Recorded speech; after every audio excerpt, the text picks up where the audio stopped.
দেওয়া হবে।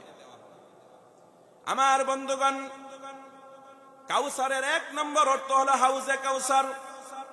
কিয়ামতের ময়দান যখন কায়েম হয়ে যাবে, সূর্য মাথার আধা হাত উপরে চলে আসবে, সূর্যের তাপে মাথার চান্দি ফেটে চৌচির হয়ে যাবে, উম্মতগুলি পানির পিপাসায় ভারাক্রান্ত হয়ে পড়বে। এমত অবস্থায় প্রতিটা উম্মত বুক ভরা আশা নিয়ে হাউজে কাউসারের সামনে চলে আসবে। রাসূলুল্লাহ উম্মতগুলি চিনে চিনে তিনি তার হাত মুবারক দিয়ে কাউসার পান করিয়ে তাদের কলিজা ঠান্ডা করে দিবেন। জোরে বলেন সুবহানাল্লাহ। সুনানে আবু দাউদের হাদিস, কিতাবুস সুন্নাহ অধ্যায়ে এসেছে, হাদিস নম্বর 4747। আল্লাহর নবী বলেছেন, হুয়া তারিদু আলাইহি উম্মতি ইয়াউমাল কিয়ামা, কিয়ামতের দিন আমার উম্মতগুলি পিপাসার্ত অবস্থায় হাউজে কাউসারের সামনে চলে আসবে। আমি আল্লাহর রাসূল আমার পবিত্র হাত দিয়ে আমার উম্মতগুলিকে কাউসার পান করিয়ে তাদের কলিজা ঠান্ডা করে দিব। জোরে বলেন সুবহানাল্লাহ। সম্মানিত সুধী, এই কাউসারের বৈশিষ্ট্য সম্পর্কে রাসূলুল্লাহ বলেছেন, ইমাম বুখারী হাদিস নিয়ে এসেছেন, সহিহ বুখারীর কিতাবুর রিকাক অধ্যায়ের হাদিস, হাদিস নম্বর 6580-79। একইভাবে এই হাদিস সহিহ মুসলিমে এসেছে, কিতাবুল ফাযাইল অধ্যায়ে হাদিস নম্বর 5865। আল্লাহর নবী বলেছেন, হুয়া হাউদুন হাউদি মাসিরাতি শাহরিন ওয়া যাওয়ায়াহু সাওয়াউন, আমার হাউজ হলো এক মাসের প্রশস্তের রাস্তা। একইভাবে এই হাউজের প্রত্যেকটা পাশ এক মাসের সমপরিমাণ রাস্তা।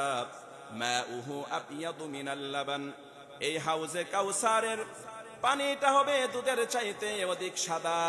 ওয়ারিহুহু আতিয়াবু মিনাল মিসকি, এমনকি এটার সুঘ্রাণ হবে মেশকের চাইতে অধিক খুশবুদার। ওয়াকিজানুহু কানুজুমিস সামা, এমনকি এটার পান পাত্রের সংখ্যা হবে আকাশের তারকারাজির সমান। ফামান শারিবা মিনহু ফালা ইয়াজমা বাদাহু আবাদা, যদি কোনো ব্যক্তি একদিন হাউজে কাউসার পান করে সে আর কোনোদিন পিপাসায় কাতর হবে না। জুড়ে বলেন সুবহানাল্লাহ। একইভাবে সহিহ মুসলিমে আরেকটি হাদিস এসেছে, কিতাবুল ফাযাইল অধ্যায়ে হাদিস নম্বর 5884। عن ثوبان رضي الله تعالى عنه قال سئل رسول الله صلى الله عليه وسلم عن شرابه, হযরত সাওবান রাদিয়াল্লাহু তাআলা আনহু বলেন, নবী করিম সাল্লাল্লাহু আলাইহি ওয়াসাল্লাম কে হাউজে কাউসার সম্পর্কে প্রশ্ন করা হলো। ফাকালা আশাদ্দু বায়াদুম মিনাল লাবান, নবীজি বললেন কাউসারের পানি হবে দুধের চাইতে অধিক সাদা। ওয়া আহলা মিনাল আসাল, মধুর চাইতে অধিক মিষ্টি। জুড়ে বলেন সুবহানাল্লাহ। আমার বন্ধুগণ, আরেকটি হাদিস শুনাই, সুনানে আবু দাউদে কিতাবুস সুন্নাহ অধ্যায়ে এসেছে, এই হাদিস নম্বর হচ্ছে 4747। একইভাবে সুনানুন নাসাইতে এসেছে, কিতাবুল ইফতিতাহ অধ্যায়ে হাদিস নম্বর 904। একইভাবে সহিহ মুসলিমে এসেছে, কিতাবুস সালাত অধ্যায়ে 780 নম্বর হাদিস। আন আনাস ইবনে মালিক রাদিয়াল্লাহু তাআলা আনহু قال বাইনা রাসূলুল্লাহ সাল্লাল্লাহু আলাইহি ওয়াসাল্লাম যাতা ইয়াউমিন, হযরত আনাস ইবনে মালিক রাদিয়াল্লাহু তাআলা আনহু বলেন, আমরা একদিন নবী করিম সাল্লাল্লাহু আলাইহি ওয়াসাল্লামের মজলিসে বসা ছিলাম। বাইনা আশহুরিনা ইয আগফা ইগফাআতান, এমন সময় নবী করিম সাল্লাল্লাহু আলাইহি ওয়াসাল্লামের চেহারা মুবারকের মধ্যে তন্দ্রা চলে আসলো। সুম্মা রাফা রাসাহু মুতাবাসসিমান, অতঃপর নবীজি কিছুক্ষণ পর তার চেহারা মুবারককে আকাশের দিকে উত্তোলন করলেন, একটি হাসি দিলেন, মুস্কি হাসি দিলেন। কুলনা মা আদহাকা ইয়া রাসূলুল্লাহ, আমরা বললাম হে আল্লাহর রাসূল, আপনার এই মুহূর্তে হাসার কারণ কি, কেন আপনি হাসলেন? তখন নবীজি বললেন, ফাকালা উনজিলাত আলাইয়া আনিফান সূরা, এই মুহূর্তে আমার উপর একটি সূরা নাজিল হয়েছে। ফাকরা বিসমিল্লাহির রহমানির রহিম, ইন্না আ'তাইনাকাল কাউসার ফাসাল্লি লিরাব্বিকা ওয়ানহার ইন্না শাআনিআকা হুয়াল আবতার। নবী যে সূরা পাঠ করলেন, পাঠ করার পর সাহাবীদেরকে প্রশ্ন ছুড়ে দিলেন, হাল তাদরুনা মাল কাউসার, আমার সাহাবীরা তোমরা কি জানো কাউসার কি? ক্বালু আল্লাহু ওয়া রাসূলুহু আ'লাম, তারা বলেন আল্লাহ এবং তার রসুল ভালো জানেন, এই বিষয়ে আমাদের কোনো জ্ঞান নাই, আইডিয়া নাই। তখন নবীজি নিজেই উত্তর দিলেন, ফাইন্নাহু নাহরুন ফিল জান্নাহ, এটা হলো জান্নাতের একটি নহর।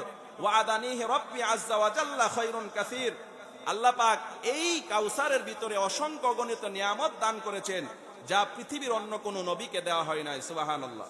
ওয়া হাউদুন তারিদু আলাইহি উম্মতি ইয়াউমাল কিয়ামাতি আনিয়াতু আদাদুন নুজুম, এটা কিয়ামতের ময়দানে আমাকে দেওয়া হবে এবং এটার পাত্রের সংখ্যা হবে আকাশের তারকার সমান। সুবহানাল্লাহ। আমার বন্ধুগণ, সহিহ বুখারীতে আরেকটি হাদিস এসেছে, কিতাবুর রিকাক অধ্যায় হাদিস, হাদিস নম্বর 6583। নবীজি বলছেন, উম্মতেরা কিয়ামতের ময়দানে পেরেশানি হয়ে বুক ভরা আশা নিয়ে যখন হাউজে কাউসারের সামনে আসবে, তখন আমি আমার উম্মতদেরকে আমার পবিত্র হাতে কাউসার পান করাতে থাকব। লা ইয়ারিদান্না আকওয়ামুন আলাইয়া ইয়ারিফুনাহুম ওয়া ইয়ারিফুনি, এমত অবস্থায় একদল লোক আমার চোখের সামনে চলে আসবে, তারা আমাকে চিনতে পারবে, আমিও তাদেরকে চিনতে পারবো, কিন্তু তারা আমার কাছে আসতে পারবে না, আমিও তাদের কাছে যাইতে পারবো না। সুম্মা ইউহালু বাইনি ওয়া বাইনাহুম, কেননা তাদের এবং আমার মাঝখানে একটি পর্দা টেনে দেওয়া হবে, ফলে তারাও আসতে পারবে না, আমিও তাদেরকে কাউসার পান করাতে পারবো না। আমি বুক ভরা আশা নিয়ে আল্লাহ তাআলার কাছে ফরিয়াদ করব, ইয়া রব ইন্নাহুম মিন উম্মতি, ও আল্লাহ এরা তো আমার উম্মত, আমি আজকের দিনে তাদেরকে কাউসার পান করিয়ে তাদের পিপাসার কষ্ট দূর করে দিতে চাই। সাথে সাথে আল্লাহ রাব্বুল আলামিন জবাব দিবেন, ইন্নাকা লা তাদরি মা আহদাসু বা'দাক, হাবিব আপনি জানেন না, আপনার ইন্তেকালের পর এই সমস্ত লোকগুলি আপনার আনিত জীবন ব্যবস্থার উপর মারাত্মক ধরনের বেদাত কুসংস্কার তৈরি করে জাতিকে গুমরা বানিয়ে দিয়েছে।